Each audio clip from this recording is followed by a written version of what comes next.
Okay, sige. Reverse parking tayo. Tapat dito. And then, next, gagawin. Huwag makalimot sa actual yung mag-signal ha. Pag sa actual talaga. Signal at lumingon sa parating.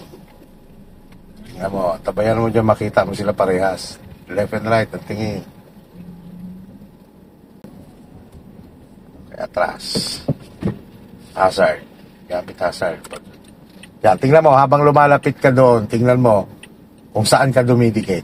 Kapag nandito ka pa sa labas, pwede ka mag-adjust niyan 1/4 lang. Tama, madikit ang kaliwa. O 1/4 ka sa kanan, sa manubela, 1/4. Sige, atras. Tingnan mo, at pag atras mo, kung pantay pa rin ba, o madikit ang kaliwa. O yan, 1/4 pa. Galaw muna. O balik sa gitna. Galaw uli. O tingnan mo kung pantay na ba. Sige. Diretso na ikaw. Okay. Neutral. Ganon yun, no? Pagkalin mo nag-a-adjust ka, halimbawa, gusto mong dalhin sa kaliwa. O, kung nandun ka pa lang, malayo pa lang, wala ka pa sa loob, 1/4 sa kaliwa. Nung nagkaroon siya ng movement, balik sa gitna. Pag-a-adjust ka sa kanan, nagkaroon ng movement, balik sa gitna. Ito naman, ito yung sinasabing gagawa ka ng 45 degrees angle. No? So, mga reference din ito. Sige, tapat mo muna tong side mirror na to sa pangalawang guhit. Stop. Yan. Sagad pa rin sa kaliwa. May mga sitwasyon kasi yan na ang makikita mo ito lang. Yung kaliwa hindi mo makikita. Pero since na nangyari kasi ay nakita mo parehas. Oo. Ngayon ang gagawin mo dyan, lagay mo sa reverse. Diretso mo muna si Manibela. Sukin mo muna. Sige, atas mo na yung diretso. Nakadiretso ang Manibela. Tanda, stop. Lumagpas na siya. Malapit mo lang hindi makikita ang kaliwa mo. Dulo na lang. Kaya para makita mo malaki yan, sagad mo sa kanan. Sige, sagad. O, focus ka doon sa kaliwa. Stop. Anong sitwasyon? Yan yung mga sitwasyon na pwede kang tumama dyan. Halimbawa, tingin mo tatama ka dyan. Ganito naman ang gawin mo para hindi tuluyang matamaan mo yan. O lagay mo sa first gear.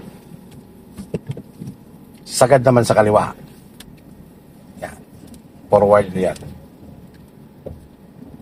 Okay, sagad. Okay, forward. Tignan mo, bubuka yung kaliwa mong yan. Yung kawaliwang side mo. Yan. Stop. O, di diretso na. Di ba? Reverse. Sobra. Adjust ka na lang konti dyan. Yan. Balik sa gitna. Parehas na. Diretso na. Okay. Stop. Neutral. Kumbaga, halimbawa ganyan ang sitwasyon. Pag kaliwa mong ganon, napalagpas ka, ang nangyari, parehas mo nakita. Nakatagilid ka, parehas mo nakita. Malaki ang kanan mo, maliit lang ang kaliwa mo. Pero malayo ka pa kasi. Kaya atras ka muna dahan-dahan, yung gulong mo, ang itatapat mo muna sa guhit dito sa kanan. Bago ka mag-a-adjust papuntang kanan. No? Kumbaga, atras ka muna diretso, susulyapan mo yung gulong mo na, kaya tayo may maliit na salamin. Pag halimbawa tumapat na yung sa guhit, yon, or pasok na siya ng konti, adjust ka na pa kanan.